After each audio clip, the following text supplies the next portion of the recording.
Saúda o teu dia com a oração de reconhecimento. Tu estás vivo. Enquanto a vida se expressa, multiplicam-se as oportunidades de crescer e ser feliz. Cada dia é uma bênção nova que Deus te concede, dando-te prova de amor. Acompanha a sucessão das horas, cultivando otimismo e bem-estar.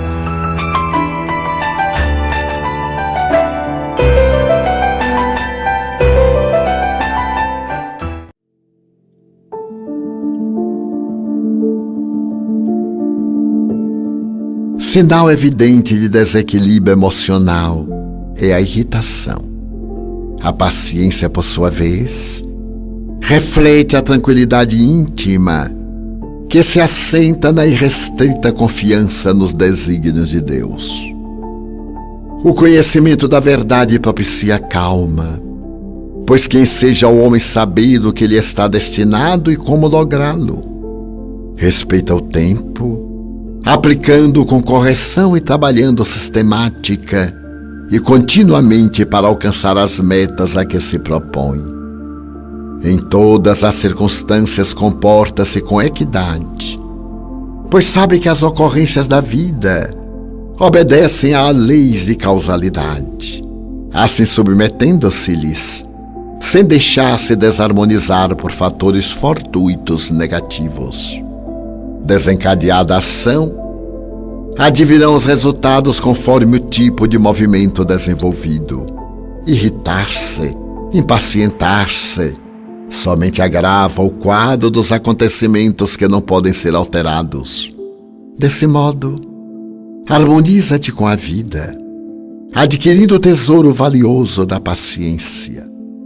Nas competições destrutivas, aguarda a tua vez. Nas lutas de predomínio, espera no teu lugar.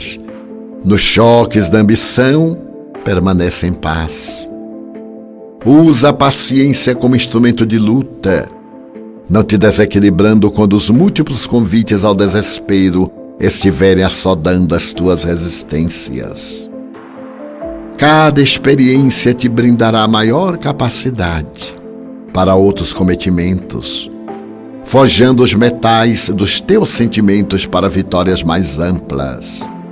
Assim, fica alerta e paciente. Conhecendo a lei de justiça, compreendes que somente te acontece conforme a necessidade da tua evolução.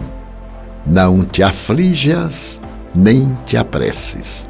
Sem tardança, porém com paciência.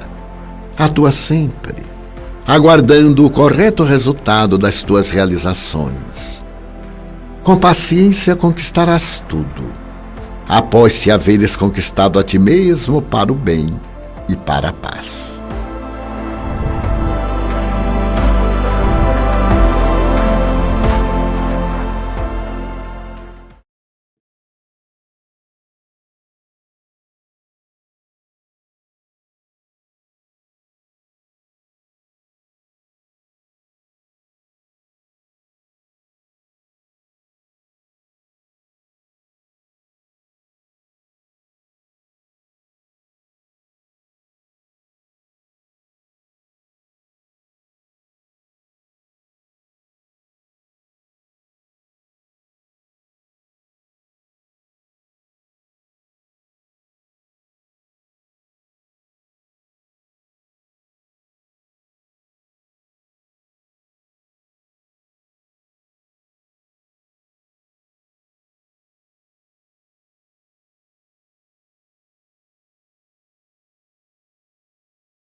Boa noite, queridas amigas, amigos.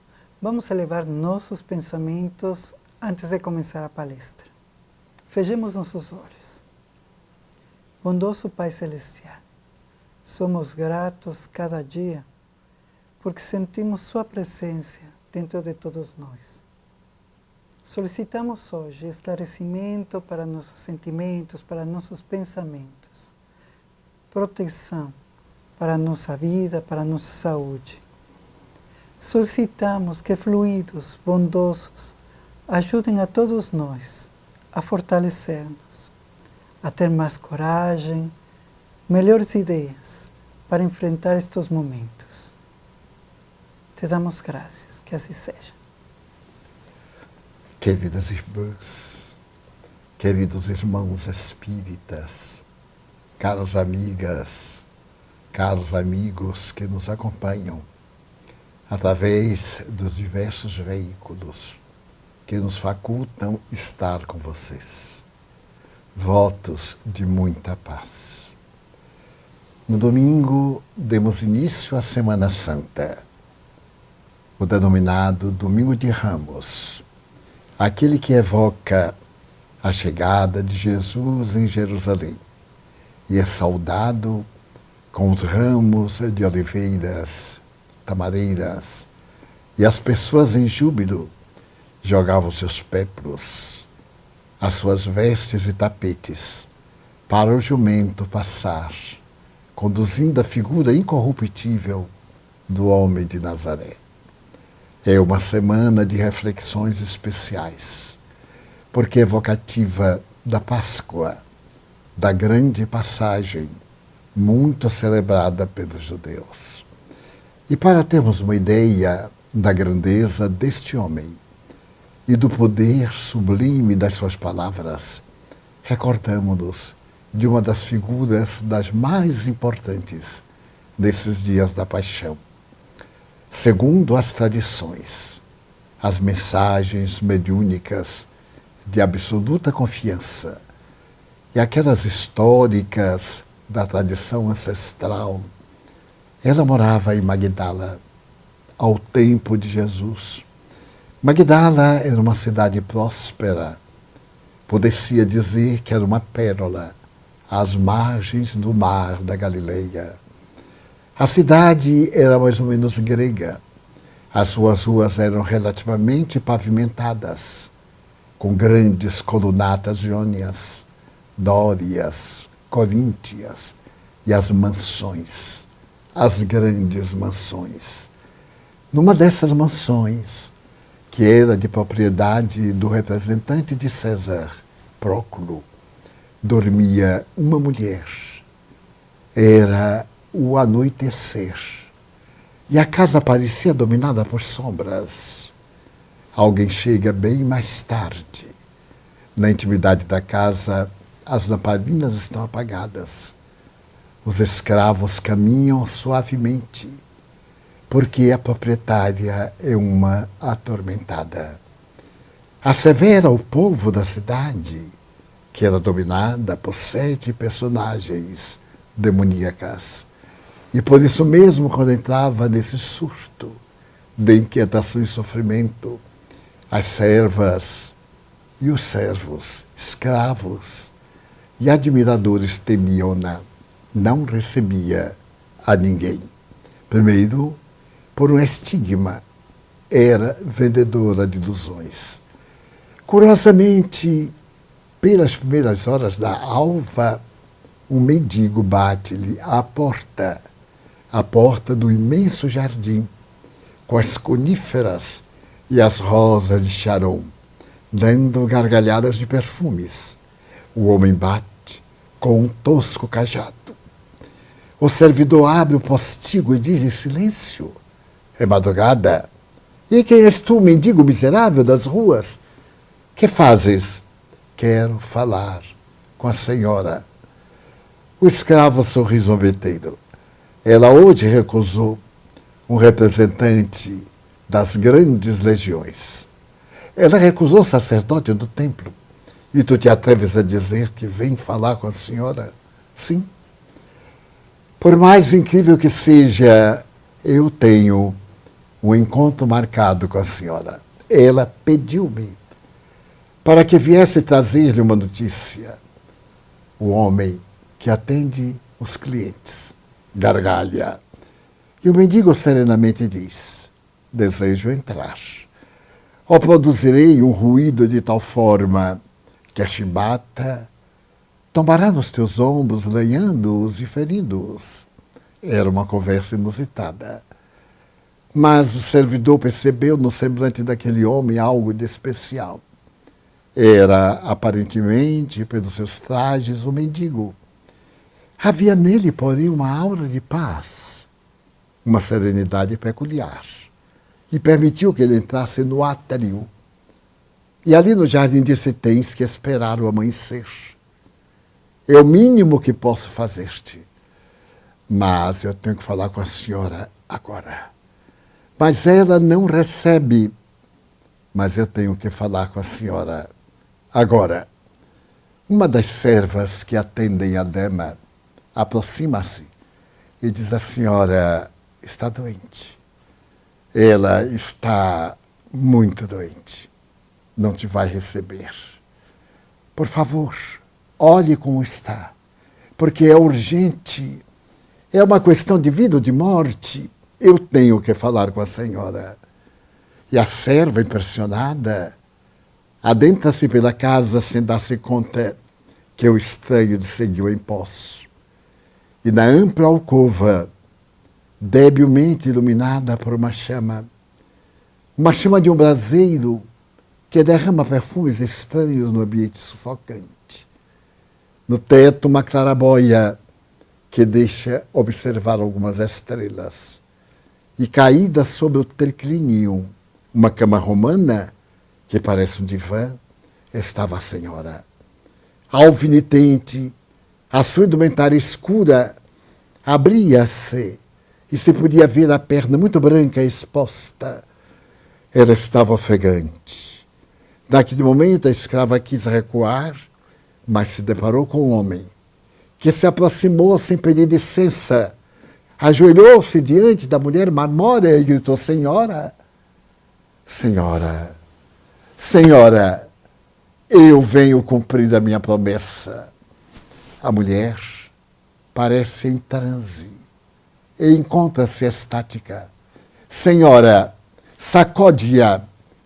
Ela desperta de um longo letargo, os olhos semiabertos, o semblante pálido e as marcas nos olhos denotam um sofrimento imenso.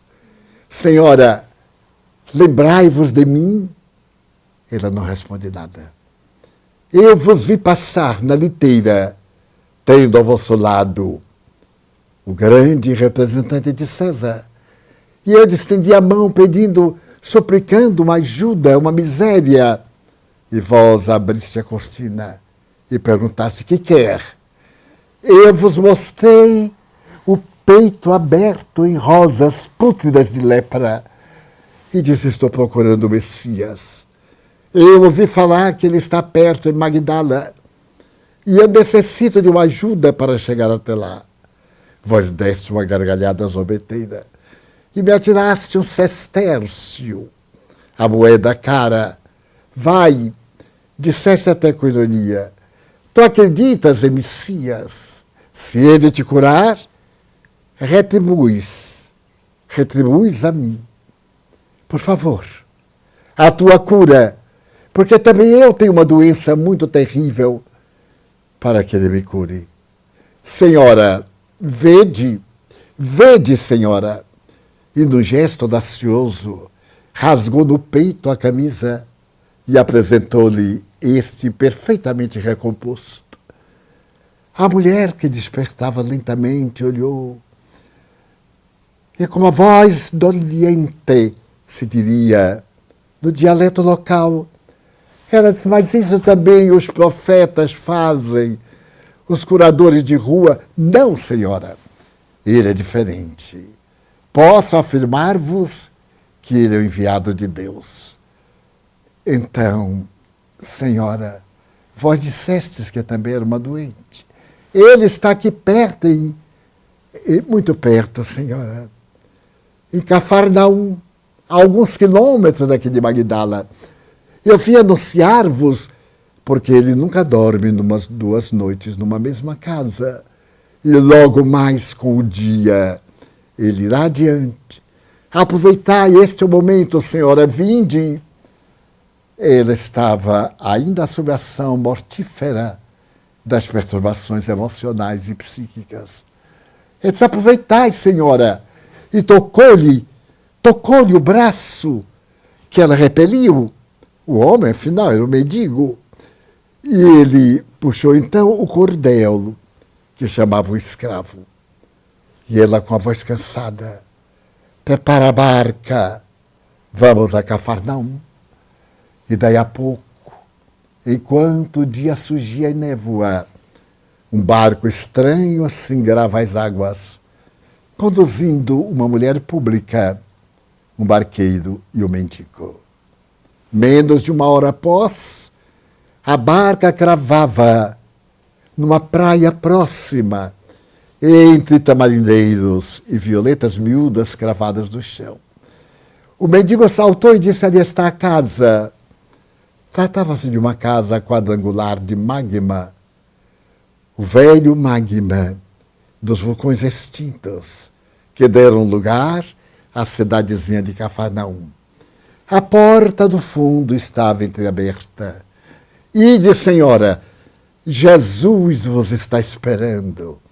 É sempre assim que ele aguarda por nós. A mulher cobriu-se com o peplo romano, uma indumentária típica que cobria a cabeça, qual no manto até quase os pés. Hesitou ele, Senhora, ide. E ela foi pela areia úmida, trêmula, e quando empurrou a porta de carvalho velho, e a luz suave da noite, agora estrelada quase ao amanhecer, caiu num quadrângulo sobre a sala, e um homem sentado na pedra, de costas, voltou a cabeça e a cabeleira abundante, com os cabelos no tom de mel, partidos ao meio, misturando-se com a barba, olhou com 2 estrelas na face para a mulher que tremeu até as raízes. Ajoelhou-se automaticamente e usou uma expressão muito típica, Rabboni, mestrezinho, Maria. Ó Senhor, tu me conheces, Maria, eu sou bom pastor e conheço todas as minhas ovelhas, uma a uma. Não te espantes, pois, de eu dizer-te, Maria, então se tu me conheces, ajuda-me, Senhor, que devo fazer a partir de agora? Cuidar dos teus filhos. A mulher pareceu maluca, deu uma gargalhada, ironiza, Senhor. Eu sou uma mulher perdida, cujo ventre foi varado 1000 vezes, mas nunca tive a glória de ser mãe. Como poderia cuidar dos meus filhos? O semblante sereno daquele homem singular abriu-se em delicada expressão de ternura. Maria, quando eu te digo, cuida dos teus filhos, eu não me refiro aos filhos da carne, que desabrocham como rosas no espinheiral. Eu me refiro àqueles filhos que não têm mães e àquelas mães que não têm filhos. Porque quando se tratam de filhos da carne, as suas mães têm o dever.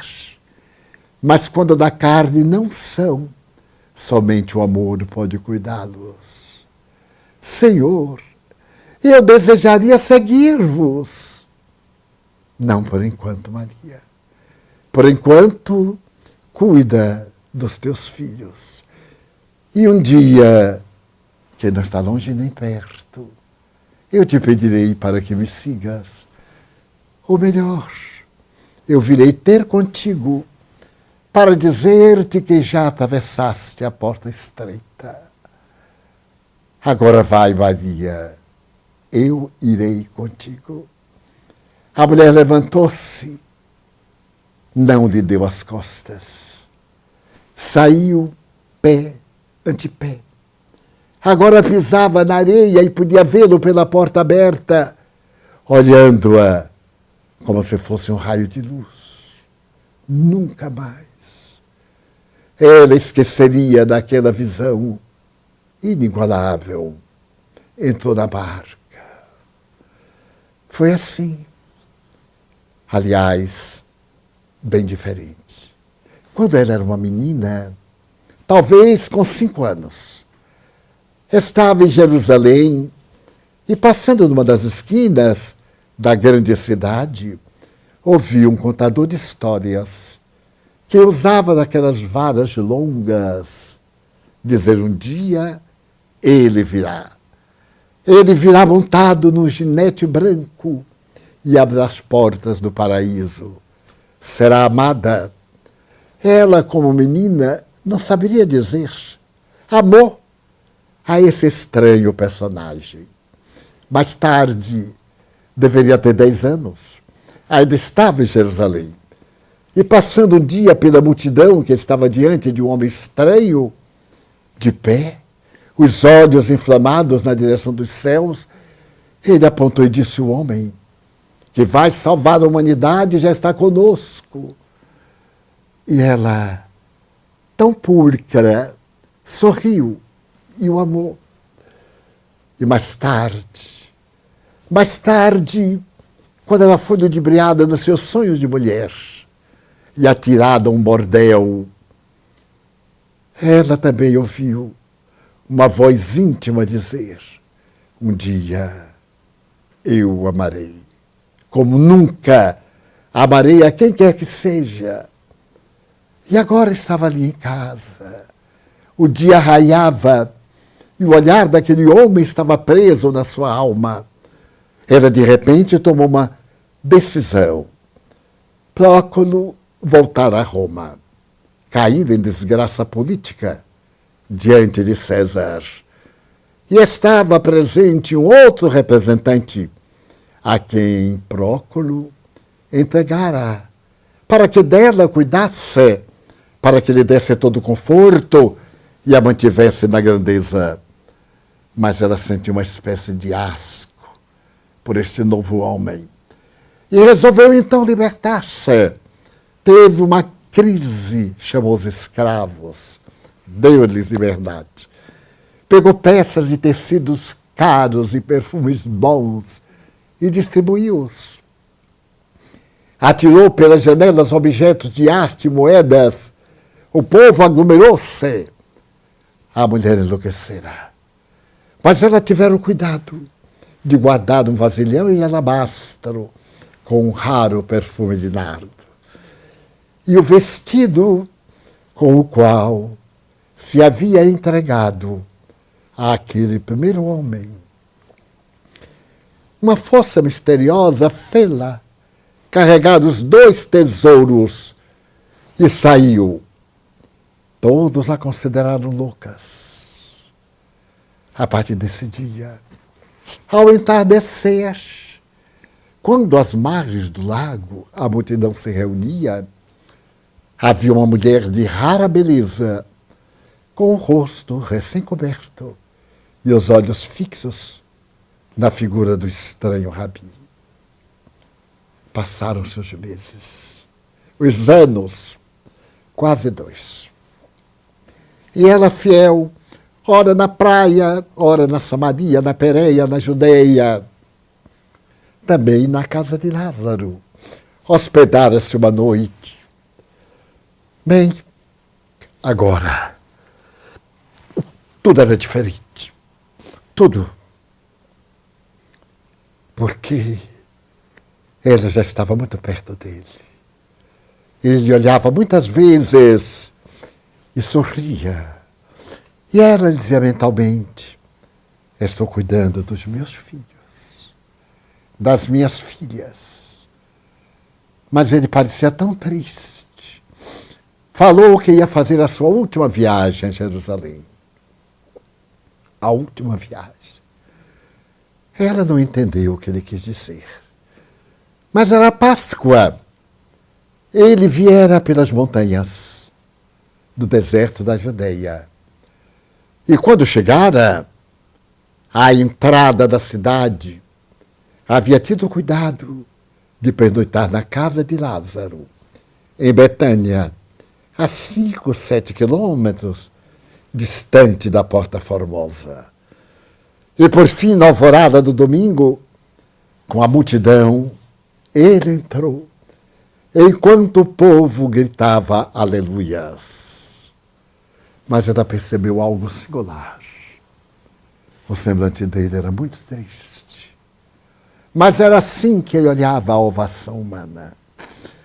Os dias se passaram entre alegrias e expectativas. Coisas peculiares aconteceram. Os companheiros estavam jubilosos e expectantes.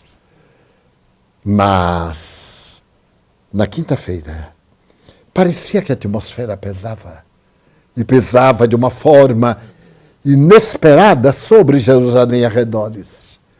À noite, João chegara pálido. Senhora, ela estava na casa de Maria Cleófas, a mãe de João Marcos, que escreverá mais tarde o terceiro evangelho. Ele foi preso. Maria de Nazaré, tomada de horror, perguntou, mas que crime cometeu? Senhora, Judas, da cidade de Queriot, vendeu Jesus. E ele foi arrastado para o julgamento agora do pretório e está entre o escárnio da população ingrata e as autoridades de Jerusalém. Leva-me contigo, disse-lhe a senhora de Nazaré. E o rapazito de 18 anos segurou-a pelos braços e ela se perdeu na multidão. Já estava quase na etapa final. Era o momento em que ele estava preso ao poste de lapidação. Havia recebido 62 chibatadas nas costas e nas pernas, mas o povo não estava satisfeito. Crucificai-o. E Pilatos, o covarde, eu vos ofereço Barrabás. Não queremos. Queremos ele. Crucificai-o. Queremos ele. E Pilatos pediu uma bacia com água.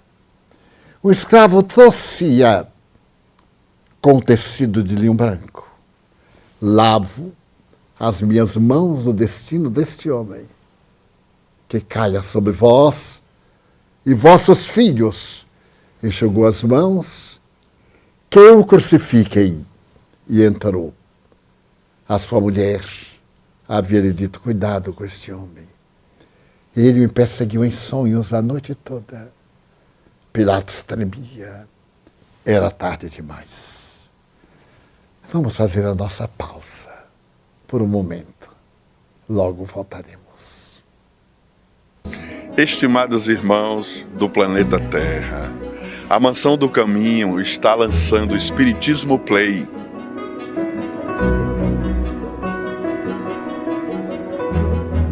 Convidando a cada um de nós a estudar um pouco mais o Espiritismo a partir das colaborações inesquecíveis do nosso querido Divaldo Pereira Franco.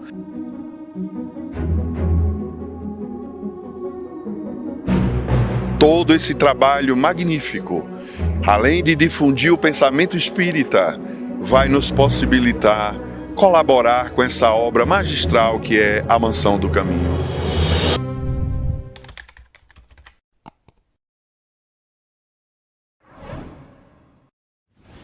A tragédia de Notre-Dame. Todos aqueles que amamos a beleza, a cultura, a arte e a França, fomos colhidos de uma surpresa dolorosa porque a Catedral de Notre Dame é mais do que um símbolo, mais do que um ícone. É a história de 1000 anos da humanidade.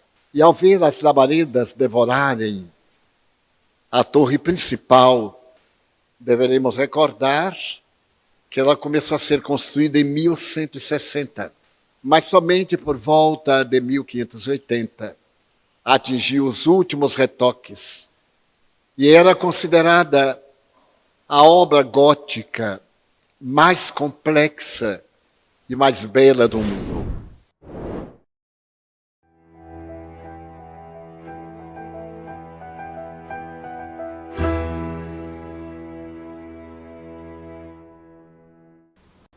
Maria viu, quando o soldado deu-lhe uma bofetada. E quando os outros arrastaram-no, ele estava com as mãos para trás. Ele tombou exausto e foi levado para a prisão perto. A prisão cavada numa rocha. O povo saiu agora em gritaria. E ela se aproximou a medo do guarda que estava na porta. Meu filho, deixe-me ver. Ele é o meu filho. Mas o soldado romano deu-lhe um empurrão e ela bateu a face no outro lado. João segurou-lhe as mãos. Vamos, minha mãe. E levou-a semi-desmaiada. Não se pode imaginar. A mulher de Magdala acompanhara tudo isto. O seu coração parecia não suportar a angústia. Mas no dia seguinte, quando começou o cortejo fúnebre, ele carregando uma cruz de quase 70 quilos, dizem, que ele pesava os ombros magros, semi-despido, com uma toalha colocada junto às pernas, sangrando, e a caravana triste, pela chamada Via Dolorosa, que levava até as portas da cidade, porque o Gólgota, palavra que significa caveira, estava a 1.500 metros, mais ou menos, distante, fora da cidade. Miriam de Nazaré, Maria de Magdala, Maria Cleófas, Joana e tantas outras, umas 6 aproximadamente, viram-no cair uma vez, 2 vezes, na terceira ele bateu a face no solo com o peso da cruz. Então a jovem que estava em casa correu, tomou-lhe uma toalha branca, envolveu-lhe o rosto e parece que deixou as marcas em sangue. A tradição conta que ele ergueu o manto e começou a orar. Ó vós, pacientes, vede se há uma dor igual à minha dor. Chamam-na a Verônica e acompanharam até o Monte Sombrio, o Monte Terrível. À tarde se fizera sombra e quase noite. E ele foi levado. Lá estavam na cruz Dimas e Gestas. Ambos gargalharam, mas eram bandidos. Estavam acostumados ao crime. E ele foi atirado ao chão. Maria, a certa distância, ouviu o martelar dos pregos que lhe adentraram pelos pulsos, segundo alguns, que discrepam do conceito do prego na mão que rasgaria por falta de obstáculo ósseo e ele tomaria. Ele se contorceu. No momento quando ergueram a cruz, e ela caiu, o corpo desceu, as lascas de madeira entraram pelas costas, ele retorceu-se. E a mãe abraçou João. E Maria, as outras mulheres atiraram-se ao chão. E conforme a tradição, rasgaram as vestes, em pranto. E este é o momento culminante das dores. Começaram a chiscanar. Um soldado gritou, pula da cruz. Outro pegou as suas vestes e ficou ali no chão, ainda jogando dados na pedra talhada.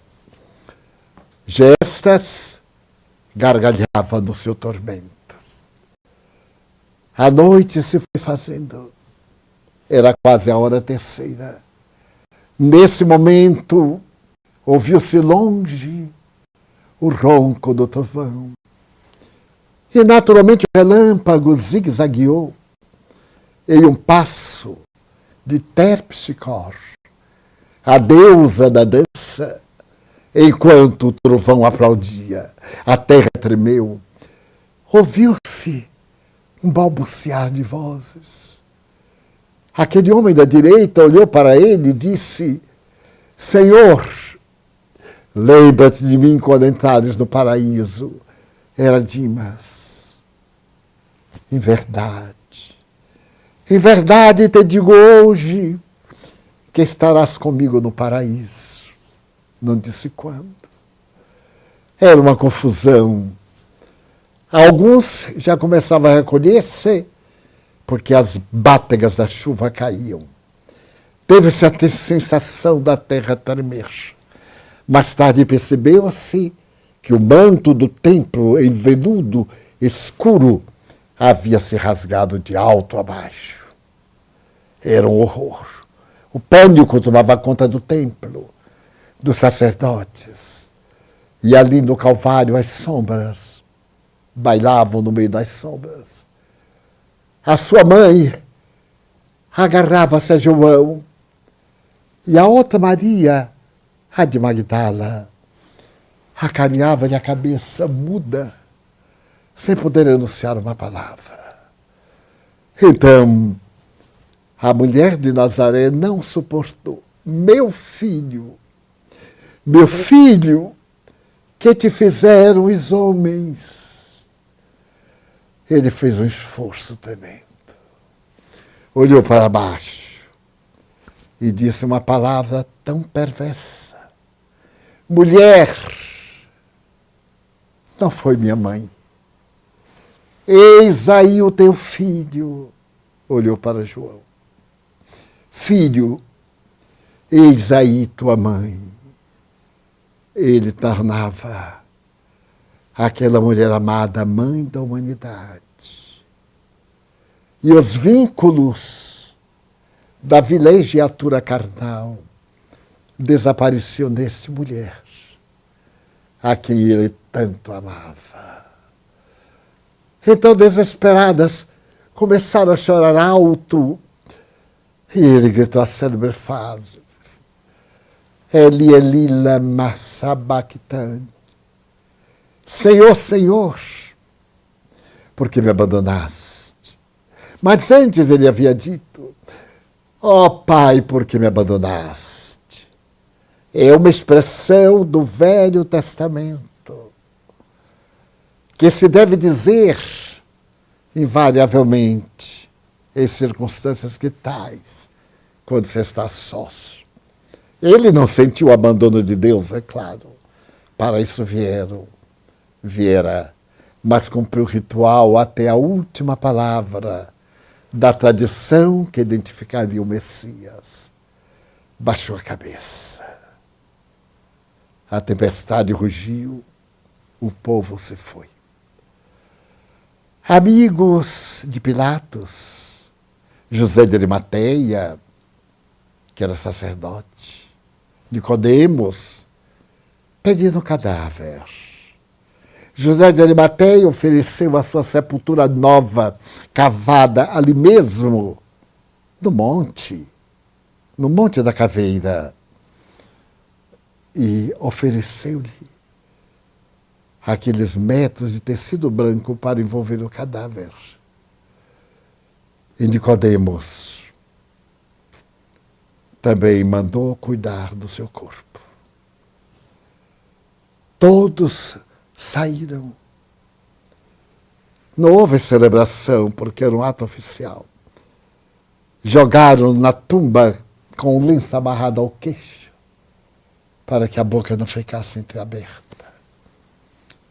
A sexta-feira cruel desabou com uma tragédia, lágrimas e angústias. Mas no domingo pela manhã, Pedro, que o negara 3 vezes, Tiago e João e Maria de Magdala resolveram ir à tumba para com os aloes e substâncias embalsamarem o corpo, como era o hábito, envolvendo-o no imenso manto. O dia ainda não surgira. E quando chegaram ao sepulcro, a pedra mó, redonda, vedava a entrada, estava afastada. Eles entraram assustados e a cova no chão estava vazia, com o lenço. Ai, por certo, Pilatos mandara roubar o cadáver para poder desmoralizá-lo. Por certo. Pedro, Tiago e João desceram e ela ficou chorando até o dia amanhecer. E quando a claridade venceu a noite, ali, entre as roseiras silvestres, ela viu um homem de costas e gritou: jardineiro, Senhor, para onde levaram o meu Senhor? Ele voltou-se.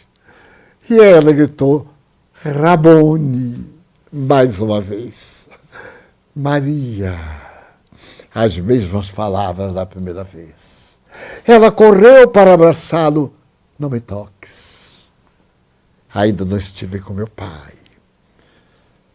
A tradição diz que ele descera as geenas para aplacar as dores do traidor suicida. Vai, disse-lhe bondoso, e afirma aos meus discípulos que eu voltei, como era prometido. Maria desce aquele monte de 15 metros de altura. Hoje ele está quase rente à terra, coberto com algumas placas de vidro para que possamos vê-lo na chamada Igreja do Santo Sepulcro, hoje dentro das muralhas de Jerusalém. Então ela vai cantando ao cenáculo, onde realizaram a ceia. Todos eles amedrontados. Estavam com medo, agora o que será de nós? Não poderemos voltar a Galileia, não podemos, porque talvez, quando ela chega, alegrai-vos, ele voltou. E o rosto carregado dos amigos voltou-se para ela na voz áspera de Tomé, o descrente. Ele voltou, tu o viste, eu vi, logo tu. Como iremos acreditar que ele te apareceu a ti? Porque nós somos assim. Nós não perdoamos nunca o passado de alguém que tomba. Desculpamos, mas não esquecemos. E ela havia sido uma mulher vendedora de ilusões. Como é que ele iria aparecer-lhe? Se ele voltasse, Tomé acrescentou. Apareceria a sua mãe, a quem amava, a João, ou a Pedro, a quem nos entregou o ciúme. Este tremendo ciúme aí estava. Ela se assustou-se. Pedro também disse: minha filha, ele não apareceria uma mulher, ainda mais. Não terminou a frase. Porém, Miriam de Nazaré acercou-se dela, abraçou-a e disse-lhe: minha filha, eu creio. O meu coração de mãe me diz que tu viste. Eu creio. As duas se abraçaram. E logo depois, ele apareceu. A sala estava fechada. A alegria foi incomparável. Ele apareceu, conforme havia prometido. Mas Tomé não estava aí, eventualmente. E quando voltou, os amigos disseram, o mestre veio. Que coincidência, hein? Exatamente quando eu não estava. A ironia, a descrença. E mais tarde, quando estavam todos. Ele aparece de súbito. Tomé, vem, toca. A chaga aqui que a lança de Longinos fez. Tomé tocou. Bem-aventurado seja aquele que não viu e creu, mas ai daquele que vê e duvida. Assou um peixe e comeu com eles. Mas agora era outro tempo, a ressurreição.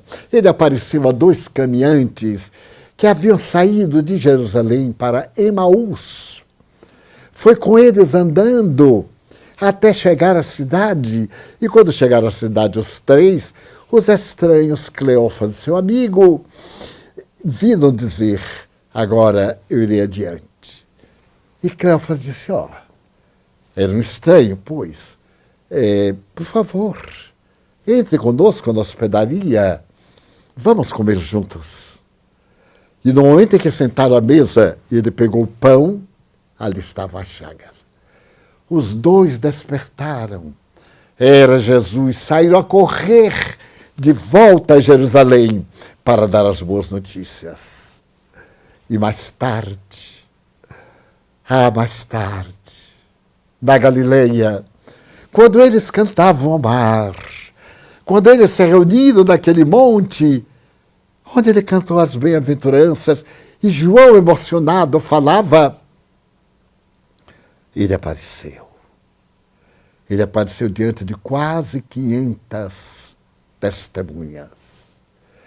Eu vos envio como ovelhas mansas ao meio de lobos rapazes, e de pregai o meu evangelho a todas as gentes. E ascendeu, aureolado de luz, e começa um novo período da história, o Pentecostes, quando começam a falar em vários idiomas. Agora eram as horas da despedida. Maria voltou para Nazaré. João foi para Éfeso. Cada qual partiu até o momento em que ali na praia de Cafarnaum, Pedro disse-lhe, a mim me cabe ir a Jerusalém, abrir uma casa para acolher os desafortunados, com João, com Tiago, antes que se vão para mais longe. E a mulher de Magdala disse, leva-me contigo, Simão. Não posso, minha filha. Tu és mulher, tu és frágil, não suportarás. Tenho medo. Ela compreendeu. Nunca a perdoariam por se haver equivocado. Ela foi. E ficou ali na praia. Saiu pela cidade oferecendo-se para trabalhar. Não, ninguém lhe deu oportunidade. Nós somos assim. Algumas mulheres disseram, voltam para o panar. Tu que roubaste nossos maridos, voltam. Os homens disseram, volta. Ainda estás bela. O feitiço embriagante do crucificado já passou, volta. Mas ela permaneceu. Ao 3º dia, ela estava meditando esfaimada, quando viu o som de uma matraca que anunciava a presença de leprosos. Vinha um magote. Eles se aproximaram e ela os viu deformados, já estava acostumada. Mas quis correr, porque todos eram leprosos. E lembrou-se dele. Ama os teus filhos. Que buscais? A Jesus de Nazaré. Viemos, ou melhor, vimos, da Síria. Oh, chegastes tarde demais. Ele se foi. E sem dar-se conta, ela começou a narrar. A contar o que ele fizera dela, da sua lepra moral. A dizer como ele agira e como for assassinado. E viu na face dos leprosos o desânimo. Uns em animais, crianças deformadas, homens e mulheres destroçados. As autoridades vieram expulsá-los para que viajasse a Jerusalém, para o Vale dos Imundos. E eles foram. Ela os viu e quando eles estavam longe, ela raciocinou. São meus primeiros amigos, desde que ele se foi. Então gritou, esperai por mim. E saiu a correr. Abraçou duas crianças. E menos de um mês depois, no Vale dos Imundos, entrava um grupo de sírios, conduzidos por uma mulher ainda muito bela, os cabelos de ouro caindo-lhe pelas espáduas quase à cintura, os olhos azuis brilhantes, a tez quase transparente de beleza. Ao entardecer de cada dia, ela subia uma clive ali, naquele túnel de misérias, e dizia, vós, os leprosos, e falava sobre Jesus. 10 anos se passaram. Mais de 10 anos. E ela agora tomava banho numa bica e percebeu uma ligeira despigmentação no peito. Passou a mão. Era uma mancha. Tomou de um graveto e cravou. Não sentiu dor. Daquela tarde seu discurso foi diferente. Nós, os leprosos, pagarei na carne os crimes que na carne cometi. Mais tarde, daquela mulher que pertencera ao poder e à glória, à fama, e atraía pela beleza, nada restava. Os dentes caíram-lhe. As fossas nasais estavam carcomidas. As orelhas crescidas e também vencidas pela ranceníase. Os pés com os dedos amputados. As mãos. A febre. E ela disse naquela tarde, vou morrer. Mas antes eu gostaria de ver a Mãe Santíssima, que está em Éfeso, em companhia de João. E os amigos disseram, impossível. Como irás a pé até Éfeso? Eu irei. E fui. Viajava à noite. E durante o dia se refugiava às sombras de árvores. Crianças atiravam-lhe pães, misérias, e ela viajou. Quando Éfeso estava à vista, ela tombou sem sentidos e começou a delirar. Um casal de cristãos que morava nas cercanias ouviram-na. O casal a ouviu, cuidou. E ela chamava por Maria. Levaram. Os dois levaram-no a um outeiro perto da cidade. Em uma casa que foi reconstruída a partir do século XIX. E que está lá, pedra por pedra, onde morava Maria. Levaram-na. E a mãe do Rabi colocou-a na sala. Alguém falou a João que tinha erguido uma igreja cá embaixo, ainda estão lá as pedras. Ele subiu apressado e durante 3 noites E 3 dias ela delirou. Não voltou à lucidez. Mas na 3ª madrugada, o corpo ferido e exausto cessou. Ela sentiu-se flutuar e percebeu que estava no ar, jovem, da forma como conhecera Jesus. Ouvia uma caravana que cantava, e ela então pensou, na primeira vez que ouviu em Cafarnaum, e a caravana deslizou pelo ar, e ela via agora do alto mar da Galileia, a cidade lá embaixo, a estreia, a caravana desceu à praia dos fundos da casa de Simão. Ela ficou olhando o mar. Apareceu uma peregrina luz sobre as águas. Ela ficou olhando. A luz se aproximou. Ela reconheceu, adentrou-se pelas águas. Era o mestre. Ela estendeu as mãos. Rabone. Ele recebeu-a. Maria. Já atravessaste a porta estreita. Dorme. Ela caiu nos braços dele. E dizem alguns fenícios da astrologia que um raio estranho rasgou da terra aos céus uma marca de luz. E que naquela noite uma estrela especial apareceu no mapa zodiacal.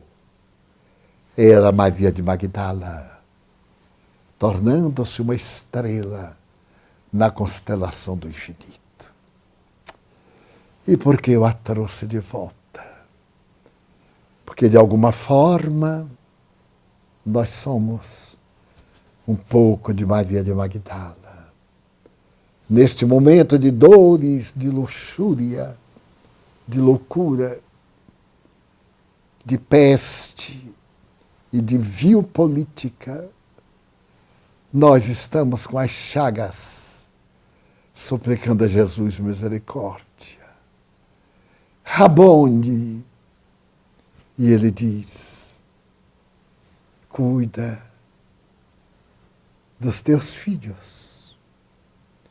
Os meus têm sido os órfãos, os filhos que não têm mães, as mães que não têm filhos.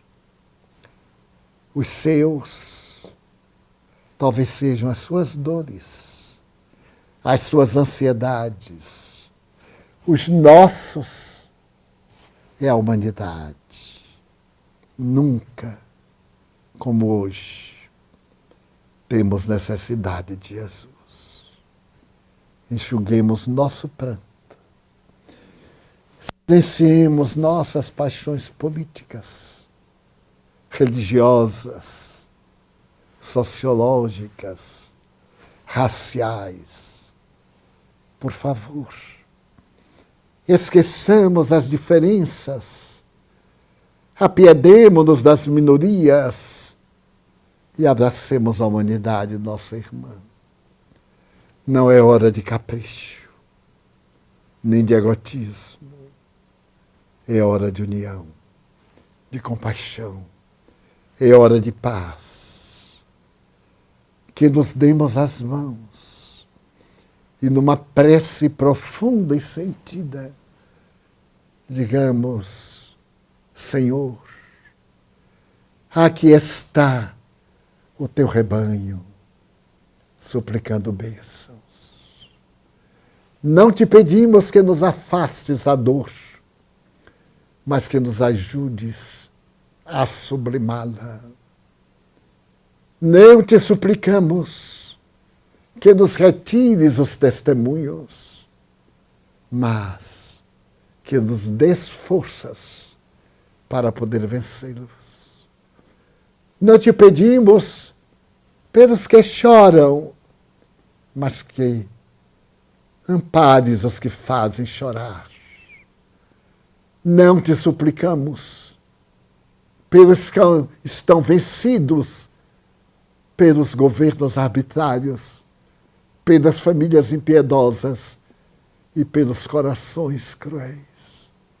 Pedimos-te por eles, os perseguidores, como tu pediste ao Pai, que perdoasse aqueles que te execravam.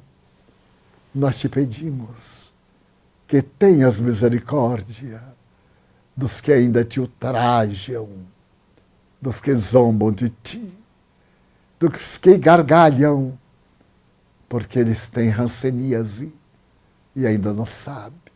E de nós, a tua misericórdia e as tuas mãos venham a mim, todos que confiaram na minha ternura.